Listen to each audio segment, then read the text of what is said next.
और आज बात करेंगे भगवान श्री गणेश की। उनसे सीखने वाली वो 5 बड़ी बातें कौन सी हैं जो आपको एक बेहतर इंसान बनाएंगी। आइए बात करते हैं 5 learnings from Lord Shri Ganesha.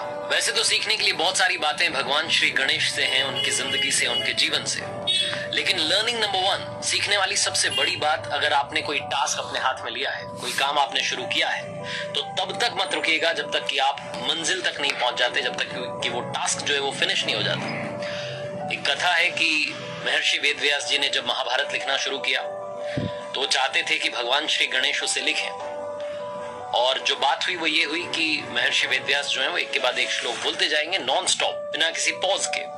और भगवान श्री गणेश ने कहा कि ठीक है, आप बोलते जाइएगा, मैं लिखता जाऊंगा और तब तक लिखूंगा जब तक कि ये महाभारत जो है ये पूरी नहीं हो जाती। महाभारत को लिखने की बात थी, इतना बड़ा काव्य, इतना बड़ा शास्त्र, उन्होंने लिखना शुरू किया, लेकिन शायद नीति में कुछ और था। जो वो लिखने लगे भगवान श्री गणेश, तो लिखते लिखते बीच में उनकी कलम टूट गई, उनका पेन टूट गया। अब पेन टूट गया तो क्या किया जाए, उन्होंने वहीं पर अपना एक दांत तोड़ा और दांत से ही लिखना शुरू कर दिया। इसीलिए उन्हें एक दंत भी कहा जाता है। एक दंत क्यों कहा जाता है, इसके पीछे बहुत सारी कथाएं, उनमें से एक कथा ये है, लेकिन ये जो कहानी है ये हमें सिखाती है कि जिंदगी में अगर कोई टास्क हमने अपने हाथ में ले लिया, हमें लगता है कि हमने काम करना शुरू कर दिया है, तो फिर तब तक मत रुकिएगा जब तक कि वो पूरा ना हो जाए, चाहे उसमें कितनी भी मुश्किलें आ जाए, एक हल्की सी मुस्कान के साथ आगे बढ़ते चलिएगा। लर्निंग नंबर 2, एमबीए में पढ़ाया जाता है, जब आप मार्केटिंग की पढ़ाई करते हैं तो कहते हैं कि optimum use of available resources. जितने रिसोर्सेज आपके पास में हैं उनका आप सही इस्तेमाल करें और जिंदगी में आगे बढ़ें। लर्निंग नंबर 2 भी यही सिखाती है। सीखने वाली इस लर्निंग में बहुत सारी बातें हैं। ये बहुत पुरानी कथा है कि भगवान शिव ने और माँ पार्वती ने कहा अपने दोनों बेटों से, कार्तिकेय जी से जो कि बड़े बेटे थे, और छोटे वाले श्री गणेश जी से, कि आप दोनों के लिए एक कंपटीशन रखा गया, प्रतियोगिता रखी गई है, आपको दुनिया के 3 चक्कर लगा के आने, जो पहले आ जाएगा उसके लिए एक चमत्कारिक फल है। और जब ये प्रतियोगिता शुरू हुई तो भगवान गणेश को पता था कि मैं चक्कर नहीं लगा पाऊंगा, क्योंकि मेरा जो वाहन है, मेरी जो सवारी है वो चूहे की है, और तब तक बड़े भैया जो है वो घूम के आराम से आ जाएंगे, मेरे तो चक्कर ही पूरे नहीं होंगे। तो क्या किया जाए, तो उन्होंने अपने माता पिता के ही 3 चक्कर लगा लिए और उसके बाद प्रणाम करके कहा कि आप ही मेरी दुनिया है। ये कहानी एक बात तो ये सिखाती है कि अपनी लाइफ में अपने पेरेंट्स की हमेशा कद्र करें, रिस्पेक्ट करें, इज्जत करें, सम्मान करें, लेकिन दूसरी बात ये सिखाती है कि जो रिसोर्सेज आपके पास में हैं, जो संसाधन आपके पास में है, क्या आप उनका बेहतर इस्तेमाल करके कमाल कर सकते हैं। क्योंकि बहुत सारे लोग आज के टाइम में कहते हैं कि मेरे पास में तो चीजें ही नहीं है, संसाधन ही नहीं है। अगर कोई सोचता है कि मुझे लाइफ में कुछ अचीव करना है, उसे लगता है सबसे पहले तो मेरे पास में पैसा होना चाहिए, चीजें होनी चाहिए, फिर शायद मैं कुछ करूं। तो ये छोटी सी कहानी जो है वो ये समझाती है, सिखाती है कि जितना कुछ आपके पास में है उससे भी आप शुरुआत कर सकते हैं, जिंदगी में आगे बढ़ सकते हैं, और जब आगे बढ़ते जाएंगे तो रिसोर्सेज आपके पास में और ज्यादा अच्छे होते जाएंगे। लर्निंग नंबर 3, सीखने वाली तीसरी सबसे बड़ी बात, ड्यूटी सबसे इंपॉर्टेंट होती है, रिस्पॉन्सिबिलिटी को निभाना सबसे ज्यादा जरूरी होता है। कहा जाता है कि माँ पार्वती एक बार शिव जी के जो गण थे नंदी जी, उनकी किसी त्रुटि पर, उनकी किसी गलती पर नाराज हो गई, और इसलिए उन्होंने अपने महल से एक बच्चे का निर्माण किया और उस बच्चे से कहा कि अब आप पहरेदारी करेंगे, मैं स्नान करने के लिए जा रही हूँ। वो बालक जो था दरवाजे पर पहरा देने लगा। तब भगवान शिव वापस आए और वो अंदर जाना चाहते थे, प्रवेश करना चाहते थे, लेकिन उस बालक ने रोक दिया। उन दोनों के बीच में झगड़ा हुआ और उस झगड़े में भगवान शिव ने उस बालक का जो सर था वो धड़ से अलग कर दिया। वो अंदर चले गए। जब भोजन करने लगे तो 2 थालियां माँ पार्वती ने लगाई। तो भगवान शिव ने पूछा कि दूसरी थाली किसके लिए, तो माँ पार्वती ने कहा कि बाहर हमारा जो बालक है वो पहरा दे रहा है। तो फिर उन्होंने बताया कि मुझसे गलती हो गई, और उसके बाद में माँ पार्वती चाहती थी कि उस बच्चे को फिर से जीवन दिया जाए, प्राण दान दिया जाए, जीवन दान दिया जाए। तो फिर जो था वो एक हाथी का सर लगाया गया, और फिर सारे देवता आए, स्तुति हुई, आरती हुई, और फिर जो है भगवान श्री गणेश एक बार फिर से सबके सामने आ गए। ये छोटी सी कहानी है जो उनके निर्माण की है, लेकिन ये बताती है कि भगवान श्री गणेश ने अपने जीवन में जो उन्हें कर्तव्य निभाने थे, जो काम उन्हें दिया गया था, जो जिम्मेदारी दी गई थी, वो 100% डेडिकेशन के साथ में उन्होंने पूरी की। यहाँ तक कि भगवान शिव से भी वो लड़ने के लिए तैयार थे। उनको एक जिम्मेदारी दी गई थी कि अंदर कोई ना आने पाए, तो अपनी उस जिम्मेदारी को, उस कर्तव्य को वो लगातार निभा रहे थे, चाहे उसमें उनकी जान चली गई। हम में से बहुत सारे लोग अपने रिश्तों को खत्म कर लेते हैं, रिश्तों को कमजोर कर देते हैं, क्योंकि हमें लगता है कि हमारे किसी अपने से गलती हो गई। लाइफ टाइम हम उसे माफ नहीं कर पाते, और ये माफ नहीं कर पाना ये बहुत लोगों की कमजोरी होती है। बहुत सारे रिश्ते कमजोर होते चले जाते हैं, टूटते चले जाते हैं, हमारे अपने बिछड़ते चले जाते हैं। भगवान श्री गणेश से माफ करने की कला सीखी जा सकती है। फॉरगिवनेस बहुत ज्यादा जरूरी है।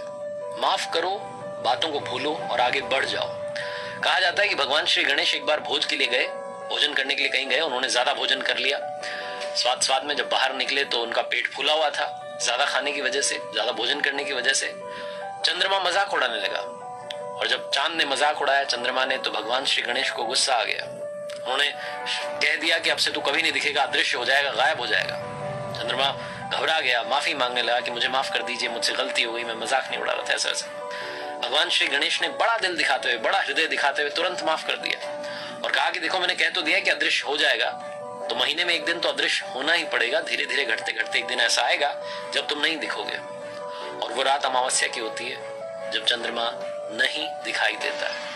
लेकिन ये जो कथा है, ये जो कहानी है, ये सिखाती है कि जिंदगी में, जीवन में माफ करना और आगे बढ़ जाना बहुत ज्यादा जरूरी होता है। कई बार हम वो माफ नहीं करते हैं और वो बोझ लेकर के चल रहे होते हैं, रिश्तों को खत्म करते चले जाते हैं कि मेरा इससे क्या काम है, चलो हटाओ, आगे बढ़ो। ऐसे करते करते एक दिन ऐसा आता है कि हमारे अपने लोग जो होते हैं उनकी संख्या थोड़ी कम हो जाती है। तो अगर किसी अपने से गलती हो गई है तो माफ करो, भूल जाओ और आगे बढ़ जाओ। और आखिरी सबसे बड़ी बात सीखने वाली वो ये कि जीवन में आत्मसम्मान बहुत जरूरी है। सेल्फ रिस्पेक्ट के लिए हमेशा खड़े रहिए और हमेशा सेल्फ रिस्पेक्ट को आगे रखिए। कहा जाता है कि भगवान विष्णु की जब शादी हो रही थी माँ लक्ष्मी से, तो लक्ष्मी जी से शादी हो रही थी और शादी में सबको बुलाया गया, लेकिन भगवान श्री गणेश को नहीं बुलाया गया। जब भगवान विष्णु से पूछा गया तो उन्होंने कहा कि महादेव को बुला लिया है, उनके साथ में वो भी आ जाएंगे। जब वहां भगवान श्री गणेश पहुंचे तो उनसे कहा गया कि आप तो यहीं रुक जाइए, द्वारपाल बन करके रहिए, घर का ध्यान रखिएगा। और सब लोग चले गए बारात में। तो नारद जी आए, नारद जी ने पूछा कि आप यहाँ क्या कर रहे हैं, आपको नहीं लेकर के गए। तो उन्होंने कहा कि मेरा अपमान हो गया है, कहा जा रहा है कि तुम बहुत खाओगे, वहां जाकर खाना खाओगे, अच्छा नहीं रहेगा, बहुत ज्यादा भोजन करोगे। तो नारद जी ने कहा कि काम कीजिए, आपने चूहे को भेज दीजिए और रास्ते में बड़े बड़े गड्ढे करवा दीजिए, बारात रुक जाएगी, देखना आप, अपने आप आपको बुलाया जाएगा। ऐसा ही हुआ, रास्ते में बड़े बड़े गड्ढे हो गए, जो रथ जा रहे थे वो रुक गए। भगवान श्री गणेश को बुलाया गया, उनकी स्तुति की गई, उन्हें मनाया गया। अब रथ के पहियों को ठीक करने की बारी थी क्योंकि वो टूट गए थे गड्ढे में जाने के बाद में। तो पास ही में एक किसान काम कर रहा था, उसको बुलाया गया।